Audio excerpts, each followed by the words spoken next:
Things are not going well. I just spent the better part of 45 minutes pressed up against a heated towel rail because my curly hair wasn't drying because the man's room I'm staying in doesn't come with a hairdryer. And I feel, look and smell like a poodle who just had her hair done at a place that cost next to nothing because my hair is still drying and I have great marks on the side of my face like someone pressed my head up against a grill. I can't stop sweating because I've been in very close proximity to a way too hot heated towel rail in a country that is always wet, that is never dry, that is always humid, despite telling us that it is a sad, sodding country. It is. We're not going to talk about London today. I just had to give context for why I have a cake full of makeup on because I'm trying to compensate for the curls, for the moistness emanating from the heated, the cranium, the top. What's the part of the head? The head. I don't know. Can you hear that? That's a flapping of paper. I'm like a teacher, a substitute teacher who's going through menopause whilst just trying to maintain a bit of decorum while the main person who really should be in charge is away. That's how I feel today. Okay, I need to stop sweating so we can get on with this business. I had high hopes for the episode today and they're quickly slipping away. The camera's propped up on 12 books on top of a washing crate on top of a flimsy chair that I don't want to sit on because knowing myself I'll shallow how break it and then want to kill myself. So today is not a good day. It was a good day, but then I think I sat in the water for too long washing myself, shaving every part of my body just because I thought maybe that'll make you like this place. If you feel sleek like a dolphin in this country, maybe you'll warm up to it. The sweating is what it is. The hair is what it is. The country is what it is. I'm also not in a good way because I got to tell you, I took a chance on a face mask this week. I just wanted some relaxation, some recuperation, some degustation. That's not the right word. So I just wanted some time. So I purchased a little face mask and it looked good enough. I have small welts under my skin, and my skin as of late has been pretty good. I don't want to jinx myself, although it's already on the fritz due to my taking a risk. And you know what, the thing with hair, the thing with makeup, the thing with faces is skin. You figure out your routine, you get into routine, you lock into your routine, and then for some reason on a fucking whim you decide to change something up and then everything goes to shit. This delicate balance of what works and what doesn't had finally been cracked. I'd finally had flawless skin that the complexion was just unparalleled. God forbid a girl wants to kick back with a bit of fucking plastic on her face and some crap in there, some chemicals, and just kick back for 45 minutes. God forbid. Also, I can't cook, and I've always known that about myself, but I guess I didn't really think about it. But I've spent the last 3 weeks having to cook for myself, and I'm sick to death of myself. I'm feeling like a 1950s husband coming home going, "What's for dinner? Bolognese again, you stupid bitch," looking at myself in the mirror like that. Why am I working if you can't even make dinner on time?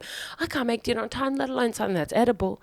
If I have to have meat and pasta with cheese sauce one more night, I will off myself and I will blame myself. I can't cook. I've been trying to change it up, but you know what? I can't do it. Cooking is so miserable. If we put a man in a kitchen for a week to have to provide for his family every single meal, I think he would suddenly understand a woman's desire to get the fuck out of the kitchen. Because all the other stuff, I don't mind a mop, I don't mind to clean, whatever, I'll deal with it. I'll put on some music and suck it up. But the problem with cooking is not the act of cooking. The problem of cooking is the creativity. And I don't give a fuck. You think at the end of a long day, or at the start of a day for that matter, when I'm barely online yet, now I have to think about, what do you want to eat? Every day I eat the same thing, some sort of egg with some sort of vegetable, whether that's I saute some mushrooms or cut up some broccolini or whatever the fuck with some toast. Fine, that'll hold me over. But then I have to think about all the other things. Thinking of dinner is so tiring. Every single day for the last 3 weeks, I've eaten the same thing. Noodles with bolognese, and I want to die. No offense to the Italians, I assume, who designed that dish and who do it much better than me. I can't be bothered. I don't know how to make salmon. I also hate the taste of salmon. Chicken scares me. I'm not in a good way.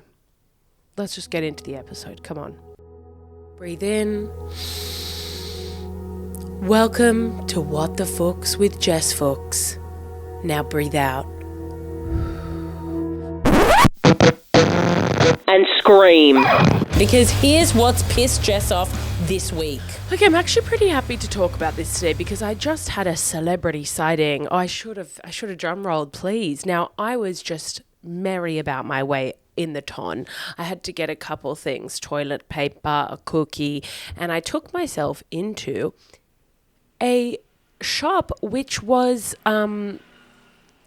kind of like a health food store. I was looking for some specific salt because I've been using the salt that these boys have in their house, and I needed to buy some more. Now, what I've noticed about boys is they don't really care about that stuff. Like, they could go 6 months without salt in the house and they don't really care about that stuff. But girls would be like, oh my God, who finished the salt? No worries, I'll just buy some more. I just wish I knew.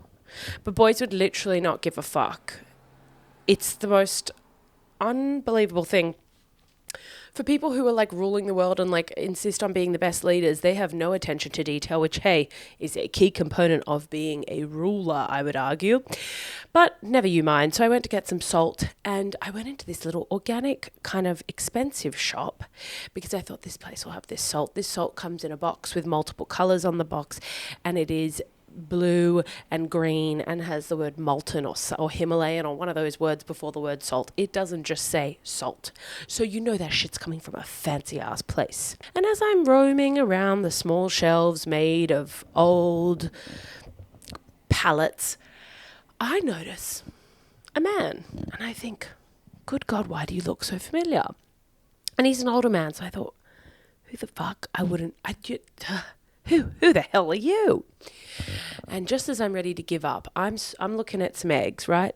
Picture me. I'm looking at the eggs, not in the fridge section, because in this country, they just let their eggs, they really give them what's called free reign of the supermarket. So these eggs are just there. So I'm cracking open a container of eggs and I'm just checking, because as my mother taught me with eggs, you always open up the container to make sure none are broken. Because on the odd chance that one is broken, you get home, hey, you're one egg down and you just paid $45 for 5 eggs instead of 6.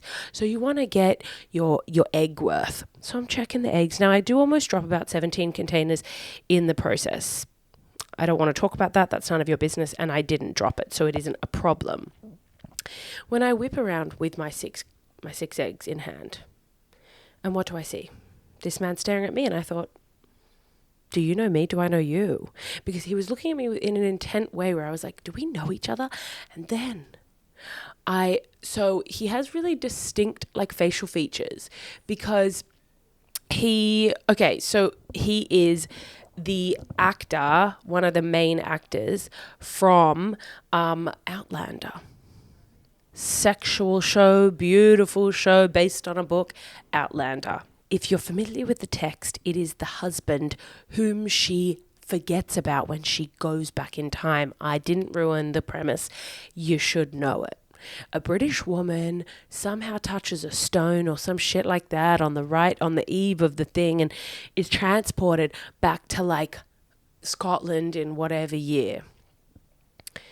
Now her husband, the current day husband, is the man I saw. And he got his little groceries, and I swear to you, we had a moment across the way, my unbroken eggs in hand, and I feel like he thought he knew me, or maybe I was gawking at him and he was like, oh, here we go. But it felt, anyway, he just paid for his groceries and left, and I thought, I'll be seeing you here again, sir. He's great in the show, and then he plays like an evil ancestor of his or something like that, and he was really good. And I was like, I don't know what you're up to. I was close to saying something to him. In those situations, I do sometimes consider just pretending I know them by being like, oh my God, hey, how are you? I haven't seen you in ages. And then just say, look, yeah, remember we met at like Sarah's party, and he's going to be like, oh, okay. But then that feels psychotic. So I just opted out of that. But what I did want to talk about today is celebrity sightings, because apparently I am in a hotbed of London for celebrities. I'm in an area that is called Hampstead Heath, and it's like kind of / Camden area. I don't know. I'm on the cusp. I'm a Gen Z, whatever cusp. That's not true. I think I'm firmly in the millennial ground, but I just wanted to use the word cusp in another culturally used way. Cusp. So today I thought we'd go through the greatest hits of me meeting the celebrities I've met throughout my life, because I have met some really random celebrities, some real random motherfuckers. And it's always happened in really weird circumstances. Granted, I have probably made half of them weird. Now, I have randomly met a bunch of different celebrities. And when I say celebrities, I don't mean someone who's big online. I'm talking these Hollywood classic, the big boys, the big girls of Hollywood, right? Now, some of you may know I lived in America. That is where the majority of these interactions have happened. But I have had the odd, rare occurrence in Australia. One time I was sitting in my car. Window was only cracked a little. And I see, because I'm in Sydney, I'm in Bondi Beach more specifically, and I see Hugh Jackman with, at the time, his wife walking down the street. Now, I'm on Hall Street. That is a very busy street. It's got a bunch of little shops. Now, apparently, these two used to have a house somewhere in Bondi, and that's where they'd come all the time. Now, I am waiting for a friend who's inside of a shop. I'm minding my own business, but the window is cracked only a smidge. The car is not on, so I cannot act quickly and pull the window down further. But what happens is I spot them, I put my hand out the window, just enough for the wrist and the hand to fit out, and I go, oh my God, Hugh Jackman, hi, and I wave. What he would have seen approaching the car is a hand flapping through a dark window, and he, obviously being the saint he is, just goes hello, and I literally was like, Hugh Jackman, hi, flap, flap, flap, flap, flap. The thing about Australians is we don't really give a shit if you're famous, and I think that is great. I don't think you get as many high on their instep, up themselves, douchebaggy Australian celebrities. I mean, you look at Chris Hemsworth or Hugh Jackman, they seem somewhat down to earth. Whether it's all an act, hey, who knows? Maybe they're douchebags in their own lives, but at least externally they seem chill as hell. I mean, this dude's walking around at the height of his fame. This is like a couple years back, so he's like famous as fuck, and I'm flapping my wings at him, and he just kind of waves and says hi and keeps going with his day. Granted, I didn't come up to him. Now, I have gone up to other celebrities in a psychotic manner. One time when I was in New York City, I'm walking, it's the Lower East Side, baby, it's grunge, it's happening, I've got headphones in, and I'm power walking somewhere or other. What happens? Coming toward me, I see one Mr. Robert Pattinson. Mr. Edward Cullen, more likely. Now, he has a little leather jacket on, and he's walking in his little bones toward me. Now, growing up, was I obsessed with Twilight? Thank you for asking. Absolutely. It is the first book that I really got into. Prior to that, I hated reading because of my dyslexia. But you handed me a softcore porn adjacent kind of child-friendly book, and I'm locked the fuck in. I loved that book. Those books were my sunrise and my sunset. And so you can imagine when I see one Mr. Edward Cullen coming toward me, I am going to freak the fuck out. Is he glowing? No. Did I want that from him? No. Is he too thin for me? Yes. Was he obsessed with me? Obviously. So my lack of interest in him is only a one-way street, which is not what we're walking down. We're walking down a two-way street. So I'm walking toward him. He's walking toward me. Love is in the air. The theme song from the baseball moment of the Twilight film, if you guys remember that, whatever, starts playing. And I just go, oh my God, Robert Pattinson. And he just does that kind of awkward smile with his crooked teeth and keeps walking. And that's enough for me. I didn't need more. I didn't need to physically stop. I didn't need to touch you or talk to you. When I see a celebrity, I'm so shook, I just say their name. If I'm looking at patterns and trying to decipher what is going on here, it's me at the center who just goes, oh my God, Robert Pattinson. Oh my God, Hugh Jackman. I am happy I didn't call him Edward Cullen. The one thing I'll say about Edward Cullen / Robert Pattinson is obviously he was so many young girls' sexual fantasies being in a book like Twilight. But apparently when he was shooting a movie somewhere, I actually read this recently, when he was shooting a movie somewhere, where was he? I can't even remember. He was somewhere, and one of his stalkers, he had a full-blown stalker. She would literally sit outside of his hotel all day, all night, was obsessed with him. I don't know if she was obsessed with like the Edward Cullen or just him in general. I cannot tell you. But the story goes, gather around the campfire, kids, and this is a spooky one, so you won't be able to fall asleep after this. Toast your s'mores. she would not leave this man alone. Every single day she'd follow him to and fro, to and fro. She stayed outside of the hotel he was staying at while they were shooting this movie. And he just thought, oh, for fuck's sake. So one day he went up to her, spoke to her, invited her out for dinner. So she was like, oh my God, they go out for dinner. And I'll tell you what, she never stalks him again. Talk about a personality just turning you off. I mean, that would make me miserable. I have no problem with you not liking my looks. Those things can change. But my personality, if I went out for dinner with you and then... That's sad. Come on, Robert Pattinson, that's sad. Someone who was utterly obsessed with you, spent an hour with you and thought, ooh, I'm actually cool. I'm actually chilling on you a little bit. I loved that. Now, another interaction I had, I worked for a time being, when I first moved to America, I worked at a place called Bluestone. Bluestone, if you have never heard of it, which probably why would you unless you are based in New York, because I don't think they have locations elsewhere, although maybe at this point they do, is a company that was started by these Aussies, and then they basically expanded it and made it like a huge like chain, or I don't know, franchise or something. I don't really know. They had so many locations. Now, I worked at the Astor Square location for the first year of my time in America. Bluestone, it's got like coffee, it had food, whatever. It was an absolute nightmare to work at. I mean, talk about, I'm 22, I still put my whole pussy and heart into something, even if I shouldn't. I was a real overachiever there, while simultaneously being an absolute fucking idiot. Like during cleanup, I would take garbage bags and play Katy Perry and like throw the garbage bags around like I was competing in the ribbon toss at the Olympics. Like I am working my ass off, but also making sure that I fuck around hard. One of the girls was way younger than me. She was maybe 16, 17, and we got along well. She was lols. We were just absolutely rolling, trauma bonding, having a good time, to the point where one time she came and got me. She said, I need you to come to the bathroom with me. I went to the bathroom with her, and someone had diarrhea on the walls. Not on the walls of the toilet, on the walls of the actual place. Now, we weren't working at some scummy place. This was a mid-tier, semi-expensive cafe, and here we have someone shitting on the walls. Crazy.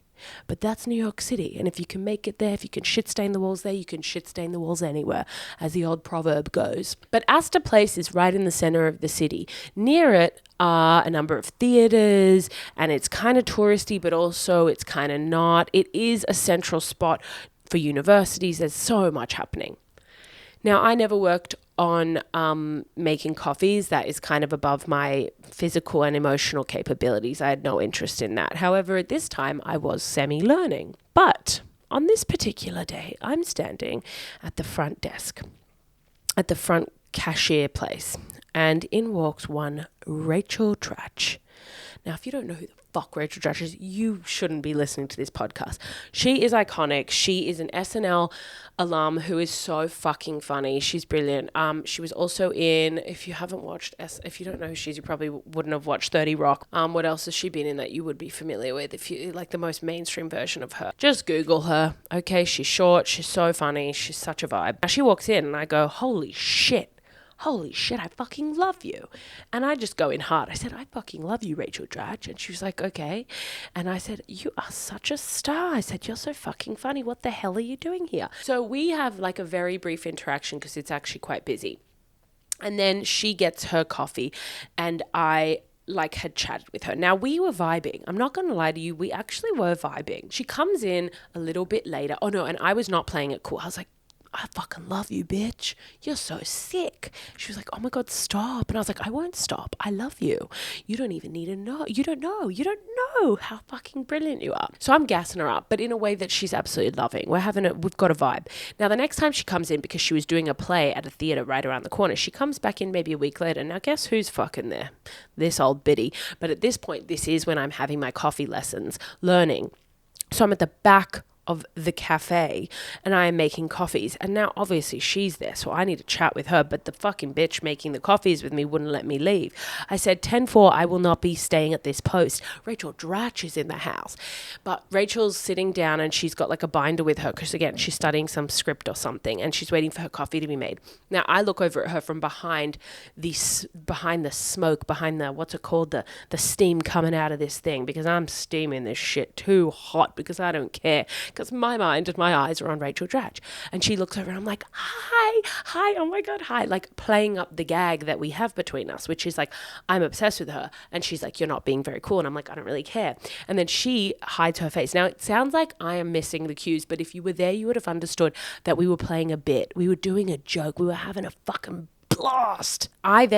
She came in a third time and we were chatting like the tiniest bit, but again, so busy. And I said, could I have a photo? And she said, oh God, yeah, you can, bitch. And then we took a photo together. I will try to find it and put it up. But we were doing a bit where we were like intentionally being awkward. So that's how you know she was gagging for it too. I am not misreading the signals. It sounds like when I'm relaying this story, I was, but I wasn't. I promise. She was into it. Another time, Zach Braff came in, but he was pretty antisocial. It was also very busy and he just wanted to eat in the corner. And I didn't really have too much to say about Zach Braff other than once when my friend was really depressed, we played the soundtrack to Garden State and danced in the rain on the street, kind of like a movie, unfortunately. There are sometimes that movie moments do happen. And we literally turned the car radio up all the way and were dancing in the rain just because we were like, my friend was so miserable. And I was like, you know what, let's just dance it out. And then I was not there for this, but Helen Mirren also came into this cafe at some point. Now, I'm trying to think if there are any other celebrities that I've met. I feel like those are, again, Hollywood. We're talking the big dogs. We're talking the woof, woof, woof. You know, I've met other people, but it's not that I don't respect them. Oh, how could I have forgotten? Miss Phoebe Waller-Bridge. Now, I don't know if any of you have seen this video on TikTok that I put up, but I told the entire story.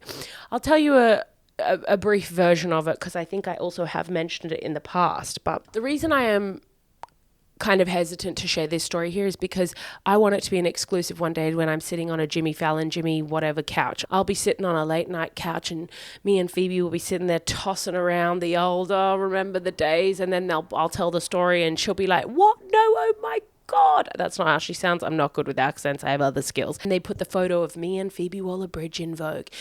The very quick story, I'm walking down the street. I swear I've told you this before, but it's relevant, so stick with me and just suck it up if you've heard it. I'm walking down the street in New York City, minding my goddamn business on the phone to my dad.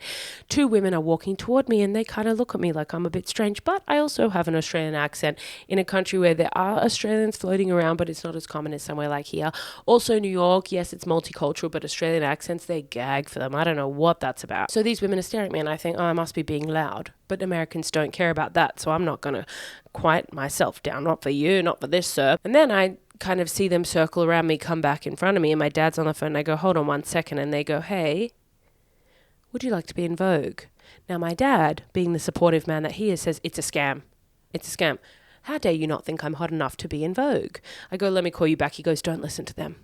I'm like, I'm not in some back alley. They're not going to take me and knife me in the gut. So they take a Polaroid photo of me, and then they tell me they need someone to be in a Vogue photo shoot in a couple of days, and am I available if we're interested? I said, yeah, of course. Now, a couple of days later, I get a message, hey, can you come? We're doing a photo shoot in a warehouse deep in Brooklyn. I said, sure, fine, whatever. For Vogue, honey, I'm in. And then I get there's a bunch of extras, some of whom are actually from modeling agencies, others are like people they scouted from the street. We're all freaks. I'll be honest, we all look like freaks. On the day, I was wearing like a stripy blue and white shirt with big parachute pants, and the shirt had a big bow, and I had a really short, big curly haircut and was wearing bright white frames at the time. That was the energy I had. And so at this photo shoot, I'm dressed in a floor-length denim, a denim trench coat, and I can't remember what else, to be honest. I'll look at the photo. But I had my big frames, I had my hair all curled and my curly bangs, and everyone else there was a freak. So I felt like, both complimented, but also, I guess this is it. In my mind, I'm incredibly normal. And then sometimes people say things that are like, no, you're a freak. And I'm like, that's actually not true. I am normal. Because to me, I am the everyman. You know what I mean? I'm just the guy walking down the street. Just because my hair's curly. I think sometimes people think I'm weirder than I am because I'm fat and have curly hair. That's funny because it's true. I also think that's partially, and I've said this before, partially some of the reason why people think I'm gay. But that's a whole other episode we will deep dive on because I think I'm going to work on that for an hour show next year. Anyway, we get there. We still aren't told that Phoebe Waller-Bridge is around. You know what I'm saying? So we're all kind of hotly anticipating, what is this? What is this? Now they load us onto a MTA bus that they've I don't know, rented. And then all of a sudden they say, all right, everyone, we are going to bring our star on. She is the cover for this month. Her name is Phoebe Waller-Bridge. Now, some people gasp, but this is post Fleabag height. So she is very well known. But some of these people couldn't have cared less. And I started hyperventilating. I thought, what the hell? What the hell? No. So she comes in. Absolutely stunning. She's posing. She's throwing her body around. She's having a good time. We're all told to be like looking away, looking on our phones, doing things you would do on a bus, whatever. At one point, she almost swings around on a pole trying to do a little move, which I appreciate. The circuit. What's the word called? Not a circus. The performativeness. Let's just go with that. And she almost slipped on me. Now, obviously, I panicked in the moment. Unlike my usual pattern, I did not say, oh my God, Phoebe Waller-Bridge. She said, oh, I almost fell on you. And I said, it would be my pleasure. And we had a chuckle, and then she kept going with her life. A couple of weeks later, I end up in the centerfold of Vogue. Yeah, bitch. So I met her, but she's more of a friend. Me and Phoebe in Vogue together. So one day I will sit on a couch and I will tell that story to millions, if not billions. And they will pull up the picture, and then I will be on the cover of Vogue, and I am manifesting. Those are the celebrities I've met. And I'll be honest, I'm genuinely sweating like a woman with menopause. So that is the beginning, middle, and end of the episode. A little complaint about the bolognese, a little celebrity sighting, a little bit of this, a little bit of that. I'm going to go put my head back against the heater because I need my curls to dry. I could let it air dry, but I'm trying these new products and I got to see if they work. Desperate times call for desperate measures, as they say. I mean, a desperate measure, what the hell? Desperate measures doesn't seem like those two words make sense together. They both sound flat to me. Do you know what I mean? Like, desperate measure. Like, they just look flat in my mind. You know how some really smart people see colors as days, like Tuesday is blue.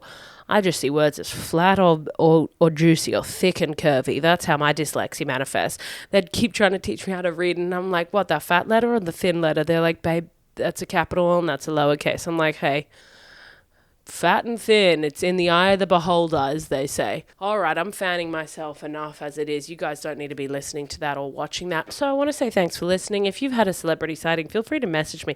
It is interesting to see how people meet celebs and if they speak to them like normal people. To be honest, I never actually freak out. Like, I would never be like, that's a bit gauche, if that's even the right word. I just go, whoa, Edward Cullen. You know what I mean? Like, I think that's my version of like a scream.